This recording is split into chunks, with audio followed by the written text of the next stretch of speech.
Então vamos lá. O objetivo da nossa jornada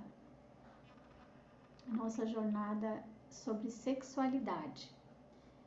A princípio, eu quero me apresentar para você. Eu me chamo Vera Forlani, sou psicóloga, especialista em psicossomática, doenças do corpo, da mente, do espírito e também terapeuta sexual. Hoje, o meu objetivo aqui é trazer para vocês uma visão mais ampla da sexualidade, tirando um pouquinho o olhar apenas do sexo, como a maioria das pessoas tem este olhar, e trazer um olhar mais para dentro da intimidade, da relação, do afeto e do contexto histórico que a sexualidade surgiu. Depois de apresentar os temas, nós vamos abrir para algumas perguntas no finalzinho. Então vamos lá. Eu sou psicóloga, como eu falei, sou gaúcha, sou mãe e tenho um relacionamento também há mais de 7 anos. E o que eu quis trazer para vocês aqui hoje, além da questão da sexualidade, da psicossomática, também voltada como uma questão de prevenção às doenças voltadas para a sexualidade, é trazer conhecimento. Todo conhecimento aliado ao autoconhecimento nos traz um entendimento mais amplo do que seria realmente que nos impediria de viver uma vida mais saudável, mais feliz, mais realizada e, consequentemente, mais plena. Então, o nosso objetivo aqui com o autoconhecimento é desvendar as crenças, os mitos, os tabus, os medos e as dependências que se escondem por trás justamente da falta de autoconhecimento. Então é muito interessante e muito importante que a gente esteja atento ao que está se passando na nossa consciência e na nossa inconsciência. E para isso, então, é importante que a gente desenvolva o nosso estado de presença, de estar presente, de estar observando, de estar realmente vivendo e sentindo a cada momento a momento na nossa vida, o estado de presença. Com este estado de presença, fica muito mais fácil, se eu posso dizer que seja fácil, né? Mas fica menos complexo a gente poder sentir e viver a vida como um todo, em todos os aspectos, em todas as suas naturezas, tanto da natureza financeira, como da natureza sexual, da natureza afetiva, da natureza como mãe, como filha, como companheira, como companheiro, e por aí vai todos os aspectos, como pai, como mãe, né? Então, para a gente dar início, eu vou falar para vocês sobre alguns aspectos do desejo, da psique, né, da nossa alma. São 4 pontos que a gente vai conversar. Destes 4 pontos, o último ponto, ele subdivide-se em mais 4 pontos e é ali que a gente entra realmente dentro da sexualidade. Então, a gente vai falar de desejo e psique, a gente vai falar de sexualidade e sexo, a gente vai falar de como atua a sexualidade e os comportamentos sexuais responsáveis e também vamos falar sobre o sistema relacional. Dentro do sistema relacional da sexualidade, nós temos 4 elementos que a gente vai conversar hoje, sobre desejo, sobre excitação, sobre orgasmo e resolução. Então, esses são, de um modo geral, os 8 pontos que a gente vai trabalhar, que a gente vai versar hoje de forma muito objetiva, muito pontual, bem específico. A gente não vai conseguir entrar hoje, mas a gente pode agendar uma outra aula para a gente depois detalhar. Mas para vocês terem uma ideia de como a sexualidade é complexa, ela não é algo voltado apenas para o sexo em si. Então, depois de ver todos esses pontos, a gente vai entender por que que determinados protocolos ou determinadas dependências, se há ou não a necessidade de aconselhamento sexual ou se há o devido encaminhamento para um processo terapêutico, então uma terapia sexual. Isso vai ser mais interessante vocês terem essa visão para poder se conhecer e saber, puxa, realmente eu preciso ou necessito. Oi, Daya. Sim. Tem pessoas tentando entrar na sala, você precisa liberar. Ou me Ah, coloca como anfitriã novamente. desculpa, perdão. Peraí. Deixa eu te colocar aqui.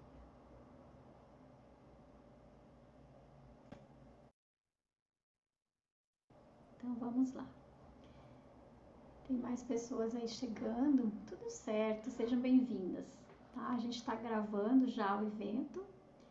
Depois a gente edita para se precisa retomar aqui. Então vamos lá.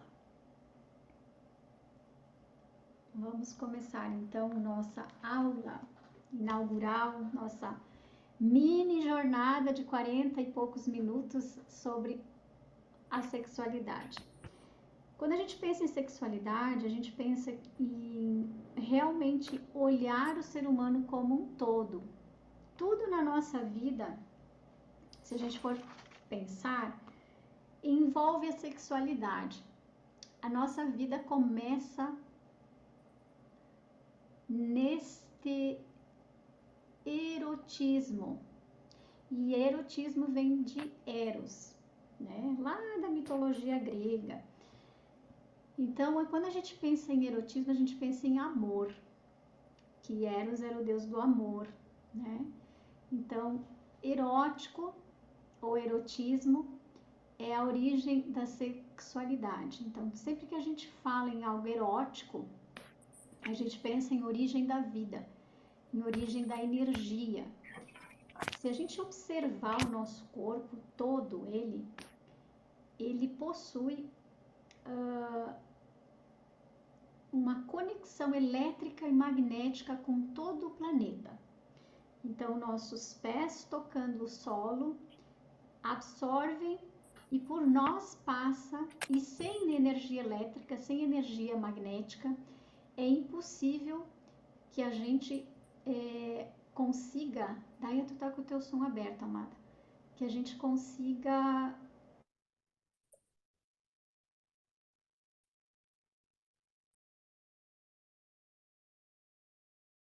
Agora eu que tô muda. Pronto, ok, liberei. Então é muito importante que a gente entenda que essa energia elétrica e magnética no nosso corpo, ela produz exatamente quando o pé direito encosta ao chão e o pé esquerdo encosta ao chão. A gente está absorvendo energia elétrica e magnética. Então é como se as nossas pernas fossem dois captadores de energia e essa energia sobe e ela é magnetizada, elaborada justamente na nossa região sacral. Por isso que se chama sacro, por isso que se chama lugar sagrado. Tudo que é sacro, sacrossanto, é algo sagrado, é algo que tem energia divina. E é justamente neste lugar que a vida é gerada, por incrível que pareça. Então é muita conexão, é tudo interligado. E é importante que a gente entenda isso, que na sexualidade não tem como a gente separar o desejo, da excitação, do orgasmo e da resolução. Por isso que muitas vezes na questão relacional é difícil a gente separar ou separa, mas fica naquela dúvida, por quê? Porque nos outros três aspectos existe uma conexão grande. E a gente vai entender isso hoje. Espero que a gente consiga chegar até o final entendendo isso, porque esse é o nosso objetivo. Então, quando a gente pensa em erotismo, em Deus Eros e Psique era a alma e Eros era o Deus do amor. Então, quando a alma encontra o amor, nasce a volúpia, que é a sexualidade, né? Da volúpia vem tudo que é volúvel, tudo que é suave, que é explosivo, vulcânico. Então a nossa mente, ela é extremamente erótica, ela é cheia de amor, ela é cheia de prazer, de viver. Então eu quero aqui trazer para vocês a leitura de que qual visão histórica da sexualidade nós estamos inseridas quando a gente olha para a nossa sexualidade.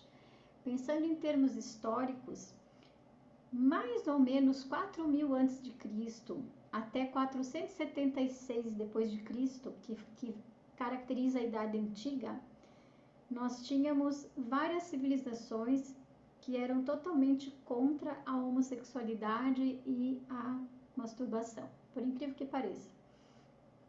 Porém, entre os hebreus e os judeus isto era a realidade. Já entre os romanos e os gregos, isto já era totalmente diferente. Era ao contrário, era aberto, era aprovada a pederastia, os deuses eram sexuados, existiam os testes de masculinidade, de força, e enfim, a mulher era submissa também ali. E aí, eu quero que vocês observem nesse contexto histórico em qual destas partes da história vocês trazem arquétipos, vocês trazem modelos de comportamento que podem estar prendendo as suas crenças, os seus tabus, as suas realidades ou verdades que vocês trazem para a vida sexual de vocês. Em 476 a 1453, na Idade Média, então, o sexo era somente uma concepção. Para a concepção, era só essa concepção de sexo, não podia haver sexo sem ter concepção. E também a vida era basicamente heterossexual. As religiões colocavam o homem como superior e a mulher como inferior. A masturbação era condenada e no século XII começaram a existir os casamentos arranjados, não por amor. Século XIII foi a caça às bruxas e aí começou todo o terror, né, da idade da história moderna, veio quebrar essa realidade. Veio quebrar essa realidade com um pensamento reformista, com o iluminismo, e por incrível que pareça, no século XVI é que foi criado o espelho. Até então não existia o espelho. E olha como essa vinda e essa criação trouxe um outro olhar para toda a natureza humana. A imagem começou a ser valorizada. E a arte também. E a sexualidade era sob repressão ainda, porém existiam os prostíbulos e as prostitutas eram finas, eram damas extremamente caras e finas.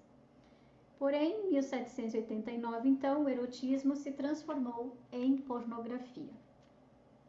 Na Idade Contemporânea, 1789, na Era Vitoriana, valorizou-se um pouco mais o sexo e no século XVIII houve a canalização da energia sexual para artes, culturas e etc. A Revolução Francesa e as mulheres que tinham desejos eram consideradas loucas. Se não queriam a maternidade, inclusive, e o erotismo entrou no casamento de uma forma mais sutil. Por incrível que pareça, começou a se pensar ali na questão do divórcio.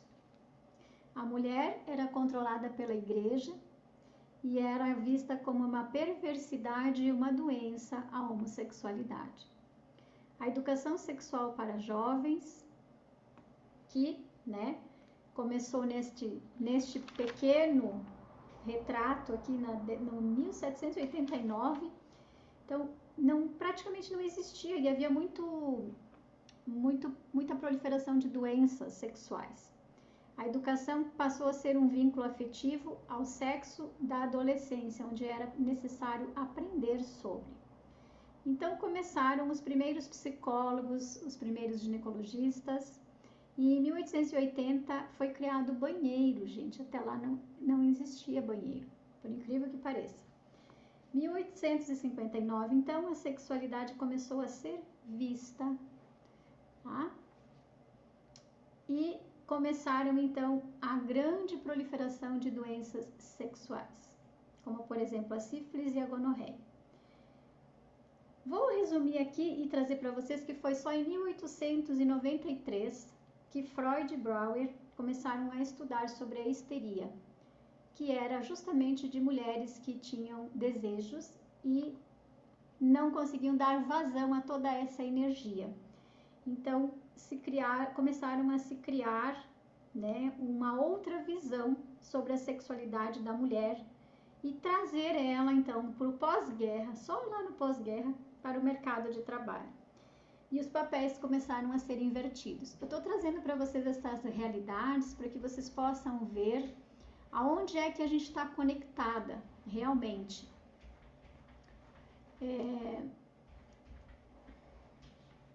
Tá tudo bem aí, gente? Estamos com o nosso tempo encerrando, mas a gente tem uma próxima janelinha aí aberta já de reunião para a gente continuar. Então, é interessante que a gente olhe que pós-guerra e essa inversão de papéis começou a trazer uma outra realidade para a gente. Começaram a surgir as primeiras pesquisas sobre as pílulas anticoncepcionais, 1956.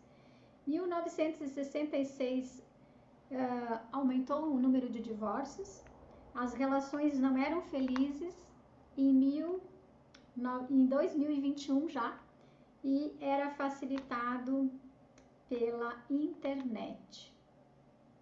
Então aqui eu quis trazer um resuminho para a gente poder se orientar e lembrar que só em 1990 existia o ficar, ou sexo foi, digamos assim, mais liberado na sociedade, pelo menos no Brasil. E no Brasil, a princípio, só em 1977 que foi instituído o então famoso divórcio, foi legalizado. Então eu quis trazer essa visão histórica aqui para a gente poder então se nortear do quanto a nossa vida sexual pode estar conectada com esses tempos históricos, de quando as mulheres eram submissas, de quando os homens tinham poder, ou ao contrário, quando as mulheres assumiram os seus papéis, mas com isso a gente tem essa realidade ainda que em 2023, né, as relações ainda não estão felizes e está sendo facilitado hoje pelo online. Cá estamos nós, então, sendo facilitadores de uma vida mais sexualmente e dentro de uma sexualidade, então, mais real, mais possível, dentro da nossa felicidade como um todo. Eu não sei como é que tá o tempo aí, mas a gente tem mais 10 minutinhos, né, Daí é isso? Então, vamos lá. Como que a gente vai entender a nossa sexualidade de forma mais específica? É interessante a gente lembrar que a sexualidade está conectando todas as áreas do nosso corpo. Então, a energia sobe pelo nosso sacro, se distribui por todos os chakras, por toda a nossa linhagem de glândulas e ela vai subindo. Ao contrário do que se pensa que a energia vem de cima, né? Pode até ser que sim, mas a energia elétrica ela vem de baixo e ela ativa e ela vai ativando o nosso chakra cardíaco. E é aqui que está todo o magnetismo, então energia elétrica e magnética ativadas, e aqui a energia se espalha, por isso que Eros e Psique, né? Lá da nossa origem, que é quando a gente estava falando. Bom, então vamos lá. A referência em terapia sexual ou em terapia voltada para a sexualidade humana, é importante que a gente tenha que falar de algumas questões. Por exemplo, a gente vai falar de desejo, de intimidade, de erotismo e também de sexo. Tudo isso faz parte da sexualidade humana. O sexo é visto de forma apenas biológica, porém ele tem uma conexão também afetiva, e é isso que a gente precisa entender. Quando se torna uma sexualidade, ele traz fatores biológicos traz fatores sociais, traz fatores psicológicos, culturais, éticos, religiosos, espirituais e também econômicos. Então, a sexualidade, ela traz, nesse contexto, todas essas realidades. Vocês viram nessa revisão rapidamente aqui dentro da história, o quanto a sexualidade sempre esteve presente em vários aspectos, em vários âmbitos da vida do ser humano e em toda a história humana. A gente precisa entender que a gente, olhando o sexo ou a sexualidade humana como esse contexto geral, a gente precisa entender que ela é expressada em tudo. Exatamente tudo que o ser humano produz, a sexualidade está manifestada. No que ele faz, o que o ser humano sente, em como ele pensa, como ele cria algo, desde um negócio até uma arte. Como ele se veste, como ele toma banho, como ele se relaciona. A sexualidade está envolvida em todos esses aspectos. E é muito importante a gente lembrar que a saúde sexual hoje já é um direito humano, um direito social. Nós temos o direito de ter saúde sexual e muitas vezes a gente não sabe disso. E a gente pensa em saúde ginecológica, em saúde oftalmológica, em saúde, e também hoje a gente tem o direito a uma sexualidade, uma saúde sexual atendida, né, pelo sistema. Nós também precisamos pensar que isso traz bem-estar físico, psicológico e livre de repressão para um bem-estar social. Então, como anda a sua saúde sexual? Como anda a sua identidade de gênero, o seu erotismo, o seu apego emocional, a sua atividade sexual, a sua prática sexual, os seus comportamentos sexuais?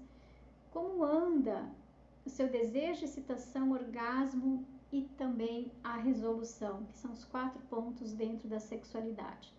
Hoje nós temos terapeutas sexuais, sexólogos, e que podem trazer para nós uma visão de quais são os comportamentos sexuais saudáveis ou responsáveis, como a gente diz, que é um sexo com autonomia, uma sexualidade vivida com reciprocidade, uma sexualidade vivida com honestidade, com respeito, com consentimento, com proteção, com a busca pelo prazer e bem-estar. Então, quando a gente pensa em tratar a nossa sexualidade, a gente precisa levar em consideração tudo isso, né? Como nós estamos vivendo a nossa sexualidade mesmo, com autonomia, com responsabilidade, com reciprocidade, com respeito, com consentimento mútuo, com proteção, busca pelo prazer e bem-estar. Isto é o direito de vivermos a sexualidade. É importante a gente lembrar que a sexualidade, ela é uma experiência relacional também. E é importante que haja o desejo e que haja uma resposta para este desejo ser atendido, porque através desse desejo vai realizar-se um prazer ou um desprazer, caso ele não seja atendido. Então é importante que no primeiro momento a mulher entender que quando ela se afasta, quando ela procura ou quando ela faz um checklist para verificar se ela tratou bem a sua sexualidade, é importante que a gente olhe para todos esses 4 pontos. Se eu tenho desejo, se eu tenho excitação, se eu tenho orgasmo, e que ela olhe também, estou falando ela aqui porque nós estamos em mulheres aqui nesse grupo, né? Mas se você é homem e está assistindo isso posteriormente, também entenda, é preciso olhar se há uma resolução desses 4 pontos quando a gente pensa em sexualidade. Sendo um pouquinho mais específico, então, a gente precisa entender que desejo é excitação, desejo é o início da sexualidade humana. Para tudo na nossa vida, a gente precisa ter desejo. Para sonhar, a gente precisa ter um desejo. Para a gente levantar da cama, para a gente poder conquistar os nossos objetivos, para tudo na nossa vida precisa ser desejoso, desejável. Então, é interessante que a gente olhe para o desejo, no primeiro momento, como um envolvimento, uma química dentro da nossa vida.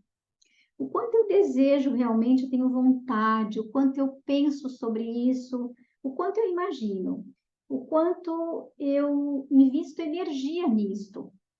Seja no desejo voltado para a motivação sexual, seja no desejo voltado para a realização de um grande sonho, para a realização de um objetivo, uma meta na minha vida ou na vida de cada uma de nós, ou de cada um de nós, né? Porque tinha um menino aí também, acho que ele saiu, né?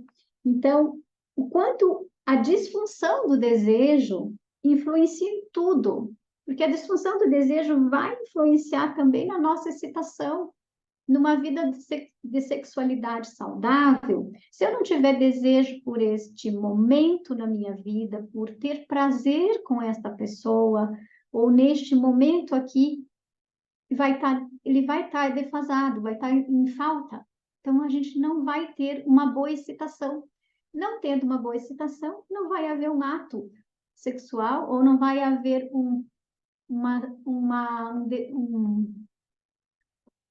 uma energia sobrando para que a gente vá buscar aquele sonho, aquele desejo,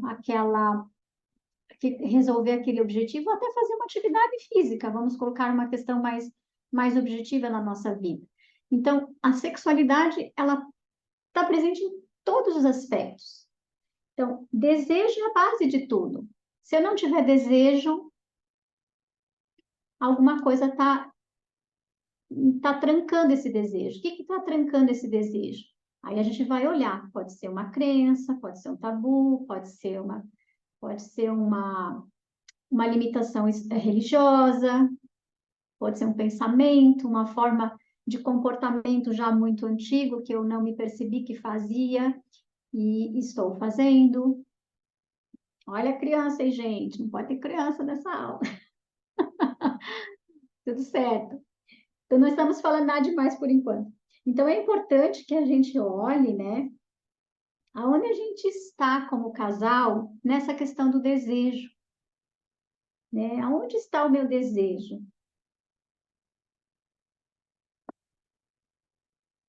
Tudo bem até aqui? E a excitação? Então, a lubrificação, a ereção, a conexão com a fantasia, ela está diretamente relacionada com o desejo. O sexo é uma brincadeira de adultos.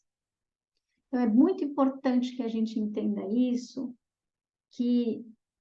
só para a gente entender que nós, mulheres, temos 18 partes no nosso clitóris, que a gente desconhece. Nós temos mais de 8.000 terminações nervosas que vão diretamente no clitóris. E a gente não tem certeza se isso é verdade, né? Mas existe um livro que se chama As Verdades sobre o Clitóris. Se vocês quiserem procurar, procurem porque é muito interessante.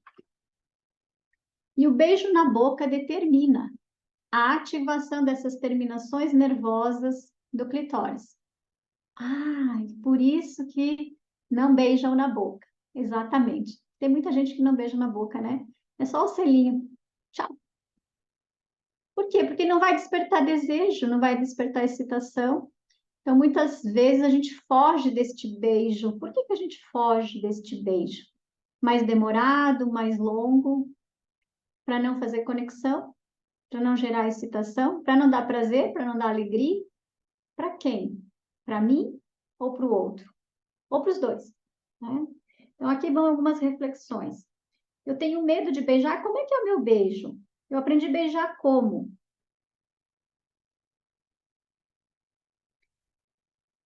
Para melhorar a excitação, existem muitos exercícios que podem ser feitos, tá? Hoje eu não vou conseguir detalhar aqui para vocês, mas eu estou vendo aqui no chat algumas colocações já. Vocês mandem as perguntas aí, tá, gente?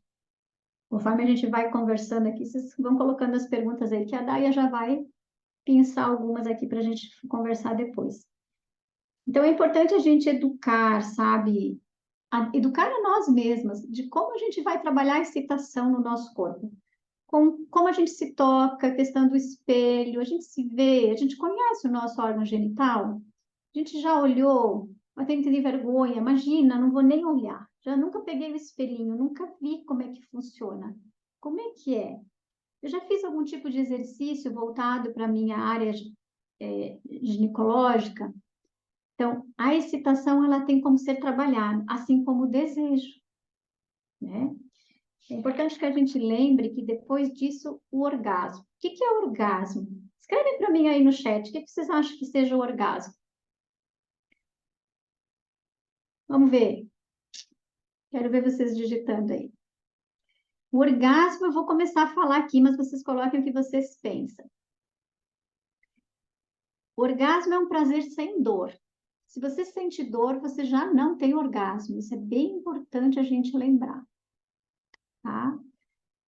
É importante que a gente tenha um ciclo de resposta do orgasmo. E para o homem e para a mulher, esse ciclo de resposta do orgasmo, eles são diferentes. Né? A gente sabe, e vocês já devem ter ouvido falar, o homem é o fogão a gás e a mulher é o fogão a lenha. Então, para a gente ter orgasmo, é muito diferente, né? É muito diferente como a mulher funciona e como o homem funciona. Claro que isso vai muito de acordo com o autoconhecimento, treino, a prática, os exercícios. Assim como tem homens que têm prazer e orgasmo muito rápido, tem mulheres que têm orgasmo muito rápido também. Não é comum, mas tem. Mas é importante que a gente lembre que de cada 10 mulheres, praticamente 40 a 50% delas nunca chegam ao orgasmo. E isso é preocupante. É preocupante, né, gurias? As diferenças entre os homens e as mulheres. Então, a gente precisa lembrar que o clitóris é uma chave.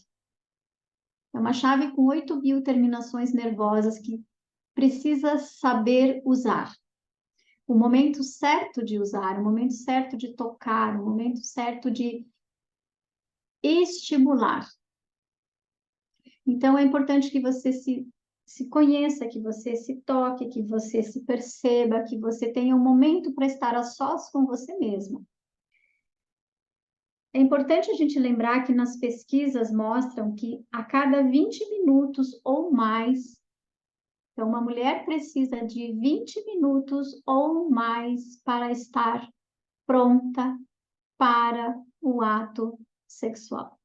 Até então são preliminares.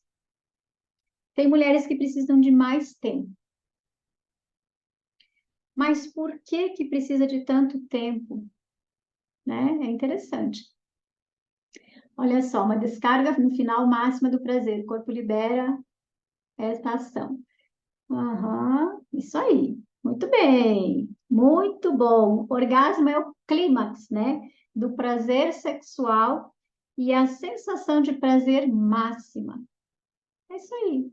A gente, a gente tem ideia do quanto libera de energia elétrica e magnética um orgasmo? Vocês têm ideia de quanto isso vai reverberar no universo? Se for feito com a pessoa que tem conexão com você, não só física, não só biológica, não só de metas e negócios, mas também espiritualmente? Vocês já tiveram a sensação, e já imaginaram como é manter relação sexual e descobrir um prazer com alguém que te complemente em todos os aspectos, não só na cama? Não só com os filhos, não só nos negócios, não só com o dinheiro. Então, olhar para a sexualidade como um complemento de felicidade é um movimento inteligente. Por quê? Porque eu acabei de falar para vocês ali na aula 1 que se a sexualidade tem essa conexão com a espiritualidade, isso faz ativar todos os chakras, desde a base até em cima. E aqui abre. Como que a gente vai entender, ou melhor, como é que a gente vai trazer essa realidade de espiritualidade. Então, vamos lá. É interessante a gente lembrar que o pênis é uma antena e a vagina é uma parabólica que recebe sinais e conexões. E quando a gente tem uma penetração, a gente está fazendo o mesmo que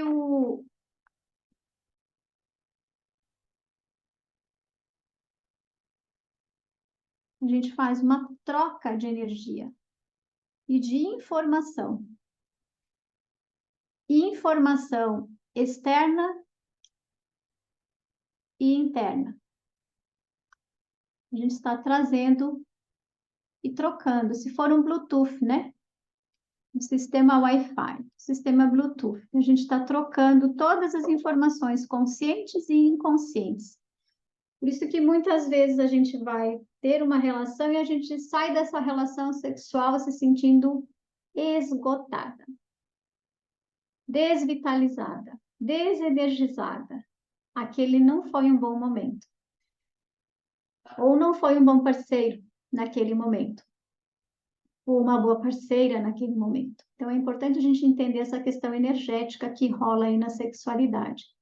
Não é só interessante ter um parceiro, é interessante ter um parceiro, uma parceira sexual que venha te trazer amplitude de energia, que você tenha ganho energético, e ele também, porque senão não vai durar muito tempo, tá?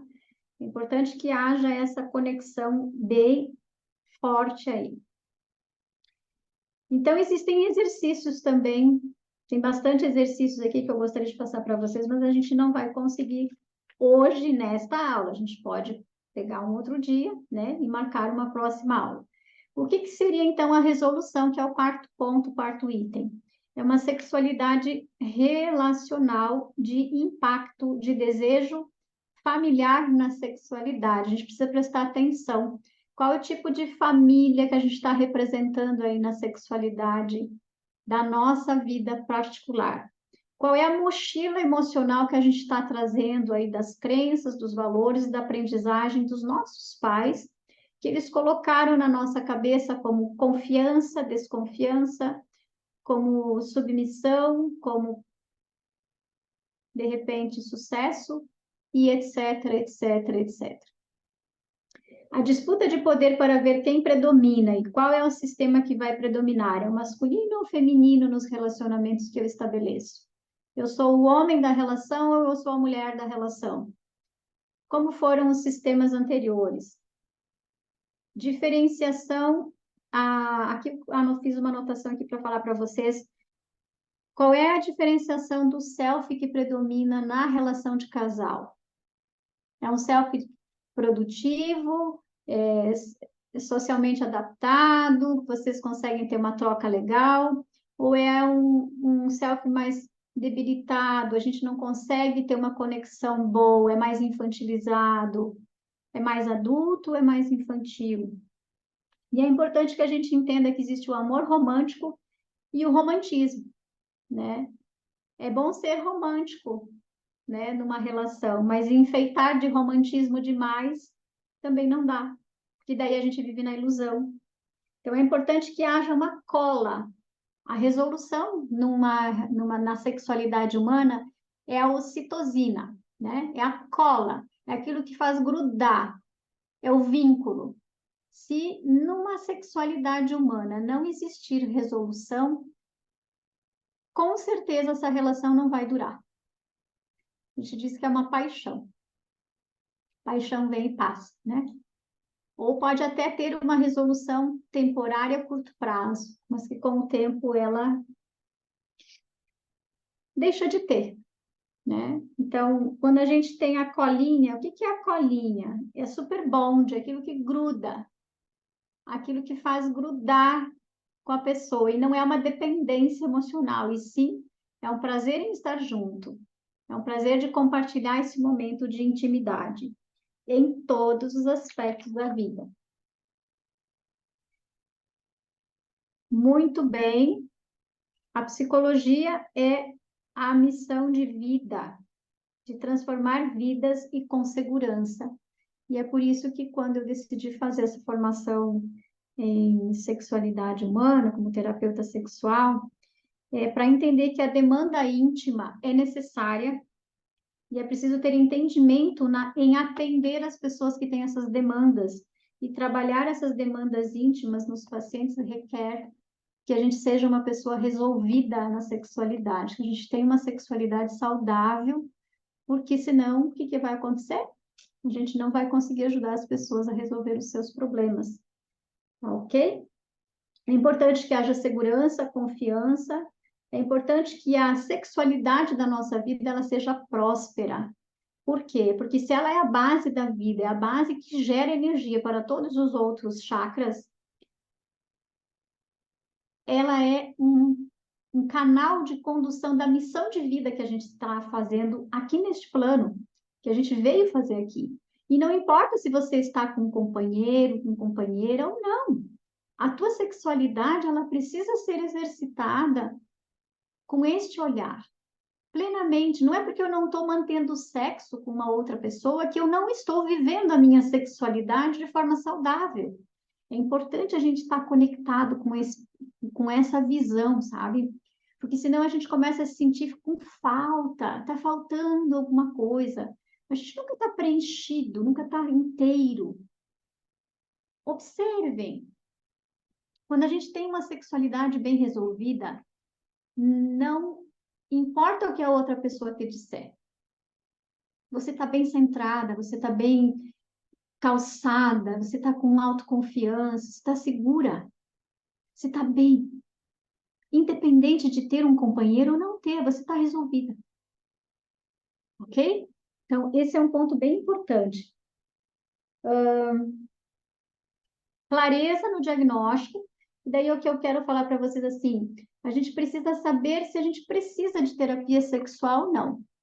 Então, a gente olhou 4 pontos aí: o desejo, a excitação, o orgasmo e a resolução, bem de forma rápida. Esses 4 pontos, se você pegar os seus protocolos lá do medo, da dependência emocional, em qual desses 4 pontos você percebe que tem que olhar, que tem que estudar mais a fundo? É no desejo? É na excitação? É no orgasmo? É na resolução? Aí você vai conseguir encontrar melhor os motivos para que você possa, então, resolver o seu protocolo. Isso vai ajudar bastante ali na hora de preencher o teu protocolo, tá? Essas informações base, que isso é dentro do estudo da psicologia e da sexualidade, vai te dar informações para você saber, puxa, Vera, eu percebi que eu tenho dificuldade de despertar desejo pelo meu companheiro. Tá, mas da onde vem? Vem de você mesma? Como é que era no início? Tá, e como é que é a excitação? Como é que é o orgasmo? Como é que é a resolução? Depois do orgasmo, o que é? Que é no dia a dia? Como é que é logo depois que transa? Vocês ficam ali abraçadinhos ou levanta, eu vou tomar um banho e pronto, deu, chega. Ah, ai, que nojo, deu, foi. Porque tem casais que agem assim, né? Nossa, tá sujo, vamos limpar.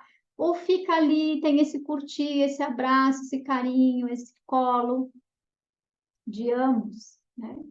Então, a resolução é muito isso. E o dia a dia, né? Como se tratam, a questão do relacionamento, da sexualidade, como eu falei lá no início. Vou voltar aqui para repetir para vocês.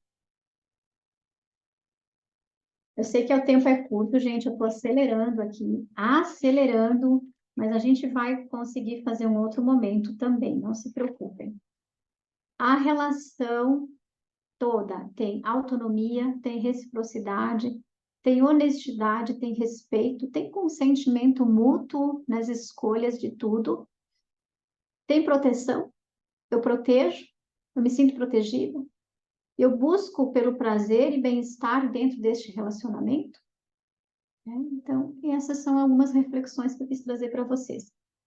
Temos poucos minutinhos, mais 15 minutinhos, então, gente, eu dei uma acelerada. Isso aqui é conteúdo de 4 dias inteiros de aula, tá? Aqui eu dei uma enxugada aqui para vocês poderem, assim, dizer, meu Deus, eu preciso preencher o protocolo logo, eu não sei por onde começar no meu relacionamento. Tá aí 4 itens para você observar. Anotaram? Conseguiram anotar? Certo, Marcele? Tudo bem, gurias? Eu não tô vendo os rostinhos, só da Edivânia, tá? E a Marcele que estão aparecendo. E eu não pus para gravar, daí eu não sei se tu colocou, então, sim, então tá tudo certo. Ótimo. Podemos abrir para perguntas?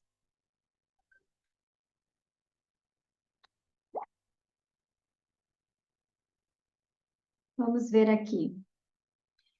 Uau, tem dificuldade de sentir desejo. Eu não vou ler nome de ninguém, porque aqui a gente faz assim. Desejo está ligado à intimidade, erotismo, né? E sexo. O que é erotismo? É envolvimento de amor. Não necessariamente no sexo, mas se for o desejo voltado para áreas da sexualidade, que é o que a gente está tratando hoje aqui, então, obviamente, buscar dentro de você, intimamente, aonde é que eu estou me conectando com esta vontade de cuidar desta parte da minha vida que eu deixei de lado. E quando foi que eu deixei de lado isto? E se é que em algum momento eu tive? E se eu nunca tive desejo sexual, pensando em sexualidade no sexo, né? Tem uma quantidade muito pequena de pessoas que não sentem desejo voltado para a sexualidade. Isso precisa de um estudo mais detalhado, se for o seu caso, tá? Não sei quem perguntou, enfim, eu estou só recebendo um resuminho aqui das perguntas. Mas é isso, tá, gente? Tem que dar uma pesquisada assim. Como é que está no nível de desejo? Existem testes para isso hoje? Existem. Uma consulta, uma terapia sexual vai conseguir te observar com mais detalhes se tem isso em conjunto com alguns exames também, tá? Mas se você já teve desejo sexual e ultimamente não está, vamos olhar para esses outros três aspectos, né? Como é que está a tua excitação? Você tira um tempinho para isso? Você tira um tempinho para sonhar? Lembram que o Elton colocou em algumas reuniões assim: você tem um sonho, você não tem um sonho, se você não tem um sonho, você não tem um desejo. E na sexualidade é a mesma coisa. Se a gente não tem um desejo, está faltando sonhar ali nessa área da nossa vida. Porque a gente tem costume de sonhar com carro, casa e apartamento, né? Dinheiro, casa e apartamento. E a gente não sonha com uma sexualidade de prazer, de saúde, de bem-estar, de complemento, de alegria, né? Então, talvez precise despertar ali o desejo de cuidar desta parte também. Então, começar a sonhar, sonhar acordada, né? Porque tem o sonhar dormindo. Se você não tem desejo, mas sonha tendo relações sexuais, tá aí um indício bem interessante de olhar, porque os sonhos revelam muito para nós, né, do que está rolando aí no nosso inconsciente, o que está bloqueando esse desejo, o que está bloqueando esse não sonhar, não desejar, ser feliz também nesta parte da nossa vida, se para ti isto é algo importante e que você gostaria de desejar. Porque tem tudo isso também. Tem aquelas pessoas que não querem ser mães, tem aquelas pessoas que não desejam ter um relacionamento. Tudo bem. Tem gente que não quer ter BMW, tem gente que quer ter uma Lamborghini. Ou não quer ter nem BMW nem Lamborghini, quer andar de táxi. E tá ricaça lá, tranquila, feliz. Entende? Se esse desejo faz parte da sua vida, começa a despertar ele no dia a dia. Existem alguns exercícios para isso, né? Como a gente sonha com carro, casa, apartamento, a gente vai sonhar tendo uma vida feliz, próspera na sexualidade também. Então, coloque fotos de você bonita, comece a cuidar, a ter autocuidado, né? Despertar isto com você, com o companheiro, se você tem um companheiro, se você não tem, faça com você mesma. Gente, mais uma perguntinha. Como despertar o desejo do cônjuge que perdeu o desejo pela esposa? Por que perdeu esse desejo? O que aconteceu que perdeu esse desejo? né? Muitas vezes a gente aqui não tem ideia do histórico e também não precisa entrar em detalhes aqui, mas tem um formulário que eu deixei lá no grupo da sexualidade que seria interessante que você que fez essa pergunta preenchesse lá, né? Aliás, todos vocês, né? Porque lá a gente consegue ter uma ideia maior do quais são os problemas que vocês estão enfrentando e o como eu posso ajudar vocês. Mas, de um modo geral, assim, caiu na rotina, o que que aconteceu? Houve alguma traição? Houve alguma decepção? Tem um movimento de depressão aí na história, de repente, quando a gente está com depressão, a gente não tem vontade de transar, não tem vontade de estar com ninguém, às vezes, nem conosco mesmos. Às vezes só tem vontade de ficar sozinho, de ficar isolado, né? Então, pode ser uma questão até de realmente de um adoecimento aí em outras áreas da vida e que está refletindo no desejo. Então, gente, olha só, perguntas maravilhosas. Daia salvou todas elas para a gente poder responder depois, né? Lá no grupo, sem identificar os nomes, né? Tá? Eu gosto muito das reuniões assim também em grupo, mas eu gosto de quando eu dou as respostas lá no grupo, eu não coloco nomes. Cada um sabe o que tem de dúvida e vai lá e vai ver a resposta. Vamos fazer um novo encontro, uma nova aula com assuntos mais detalhados. Obrigada por terem vindo. Eu espero as perguntas de vocês, porque em cima dela a gente vai ter muito material para a gente trabalhar aí, para a gente conversar.